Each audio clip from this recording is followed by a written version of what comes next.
This is Daniel's start during the 30 plus C class.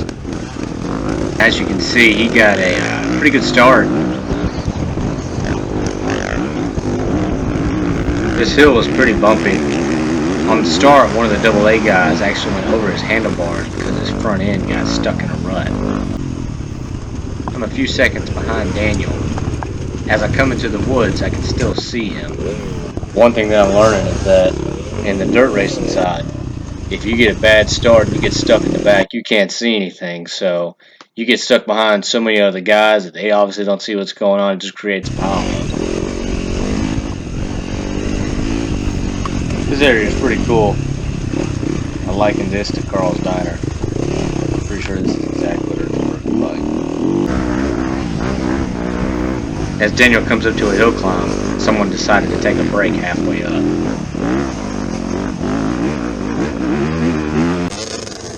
As I come up to the hill climb, that person decided to make it a traffic jam. Slipping on a rock caused me to drop the bike. And this goes right back to getting a better start. I couldn't see anything. I got stuck behind people. So I decided to make a new way. And I've definitely never had to go find a new part of the track to go through because somebody else has opened it up somewhere else.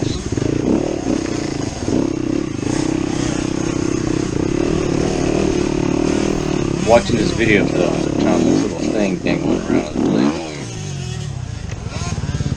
Ghost riding it up the hill still got me up there faster than everybody else behind me.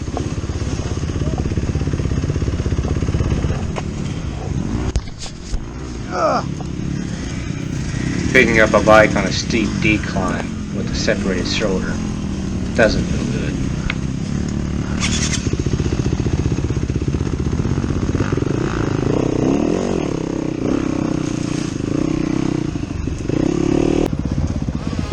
Daniel now has about a 2-minute lead on me. He comes up to another bottleneck.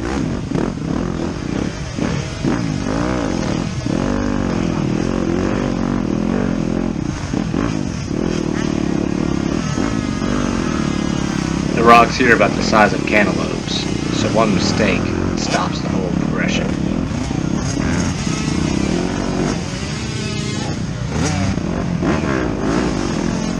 This is definitely a problem that road racing doesn't have, is that at no point in time on the track you're going to be stopped trying to hold the bike up. You're just constantly getting tired. So this plays into effect later on into the game when you can barely hold on to the bike. So getting a better start, getting in front of these guys, it just has to be key.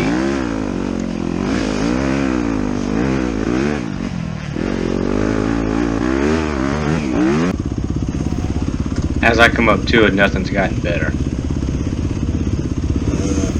Another thing that I'm learning is that you can't really play nice, so in the back of my head I wanted to kind of wait in line, you know? It's still a race. You still got to go, and trying to figure out what's going on in front of you, sometimes you just got to go and figure it out on the way, because this right here cost me quite a bit of time. As you can see, the guy in front of me eats it, and that messes me up. So it's a go, go, go, go, go, instead of waiting around and trying to be nice. Right here I had to hop off, and thankfully I have a recluse and walk the rest of the way up.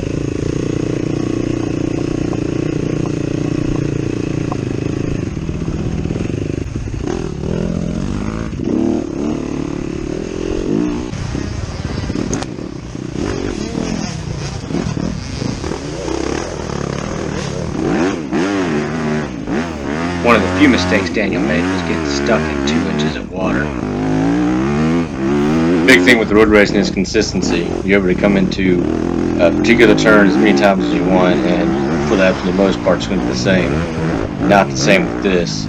I come through this motocross section on lap 4, and these bumps were just so much more worked out from all the hundreds of riders coming through it so many times.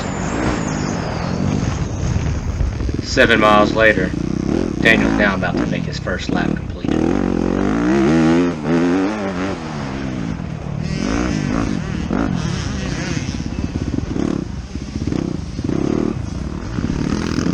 He goes on to do 4 more laps and gets second overall.